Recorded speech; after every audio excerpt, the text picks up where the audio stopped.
Close your eyes for a moment. Imagine the room you are sitting in is dark, and there is only a single dim light cast across your hands. Now imagine that even here, in this silence, you are not alone. There is an invisible camera hovering just behind your shoulder, recording the way you breathe, the way you tilt your head, the way you wonder. This is the condition of the modern soul in 2026. We have become the stars of a movie we never signed up to film. We have entered the era of total visibility. Do you feel it? That subtle, constant pressure to frame your joy before you actually feel it? When you see a stunning sunset, is your first instinct to breathe it in, or to reach for the device in your pocket to prove you were there? Yep, this is the observer effect. In physics, the act of observation changes the behavior of particles. In life, the act of being watched changes the essence of the human spirit. We are paying a transparency tax every single day. We trade the raw, messy reality of our lives for a curated digital avatar that looks like us, talks like us, but feels nothing. We are exhausted. Not because we are working too hard, but because we are performing too hard. Every moment has become content. Every private thought is a potential post.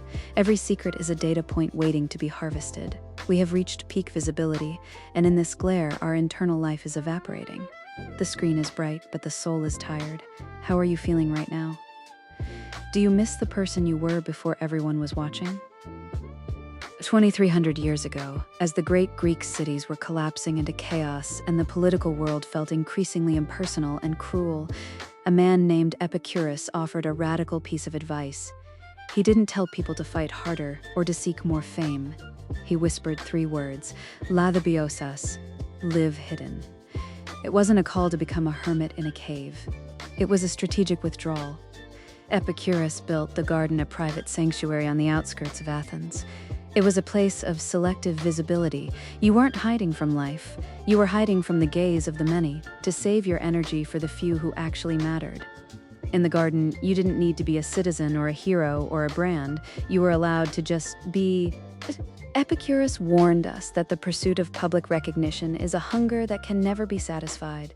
If your happiness depends on the applause of strangers, you have handed the keys to your soul to a mob that doesn't know your name. He sought ataraxia, a state of untroubled, calm freedom, and he knew that ataraxia is impossible in the spotlight. To be truly free is to be unfindable by those who would use you. Think about your own garden. Where is the place where the algorithm cannot follow you?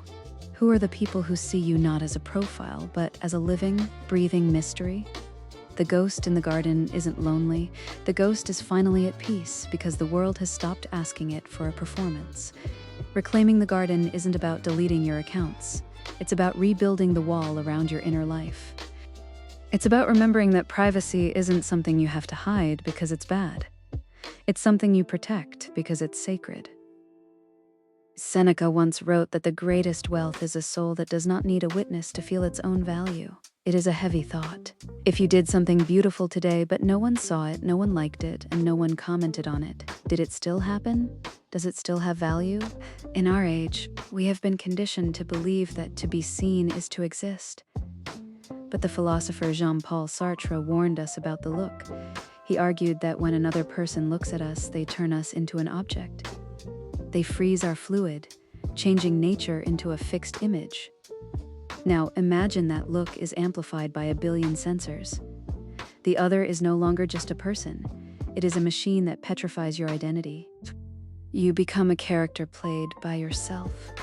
You start to anticipate the look.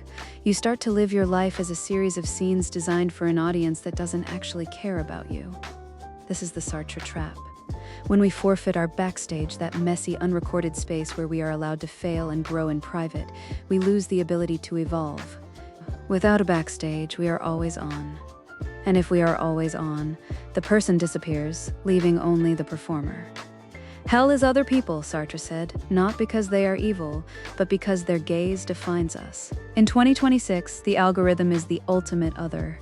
It remembers every version of you, and it won't let you be a mystery. But Seneca's internal fortress is still standing. You can choose to be your own witness.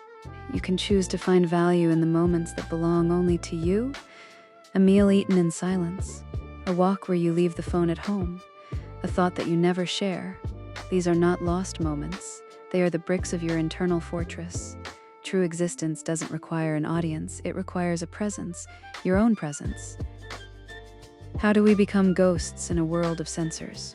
It starts with the sacred mundane. Practice the art of the unrecorded moment. Tonight or tomorrow, find one thing that is beautiful. A flower, a conversation, a quiet cup of coffee, and intentionally decide that it will never be a digital artifact. No photo, no text, no data. Let the memory live only in your nervous system. This is an act of digital stealth. It is a way of telling the world, this part of me is not for sale. We can also learn the power of algorithmic masking. Be inconsistent. Be boring. Embrace the parts of yourself that cannot be classified by a predictive model. The machine wants you to be a predictable pattern, so be a glitch. Change your habits. Seek out things you aren't supposed to like. Hide in plain sight by being unclassifiable. But the most important part of disappearing is protecting your backstage. Everyone needs a place where they can be ugly, where they can be wrong, where they can be confused without it being part of their permanent record. In the digital age, we are being robbed of our right to be forgotten, but you can reclaim it by creating dead zones in your life. Designate a room in your house or an hour in your day where no signals enter or leave. These are the spaces where you can finally grow. Growth requires the dark. Like a seed beneath the soil needs a period of obscurity to gather its strength. You are not a media corporation. You are a human being. You don't need a PR strategy. You need a life. Reclaim the right to be a mystery, even to yourself. Stop trying to find yourself online and start letting yourself get lost in the real world. As we move further into this decade, we are starting to realize something profound. In the future, the ultimate status symbol won't be a blue check mark or 1 million followers. It won't be fame or reach. The ultimate luxury will be obscurity, to be able to vanish, to be able to move through the world without being tracked, analyzed, or consumed. This is the new gold. Silence is becoming a revolutionary act. In a world that is screaming for your attention, refusing to give, it is the ultimate expression of power. The most powerful person in the room is often the one whose name the algorithm cannot remember. They are the ones who have kept their ataraxia intact.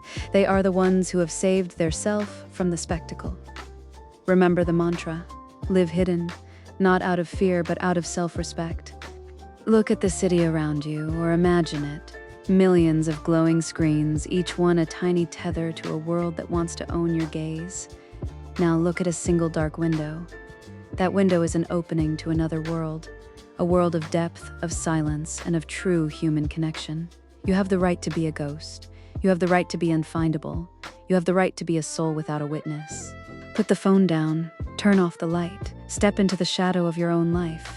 You are not missing out on anything. You are finally coming home to yourself. Live hidden, and finally, live.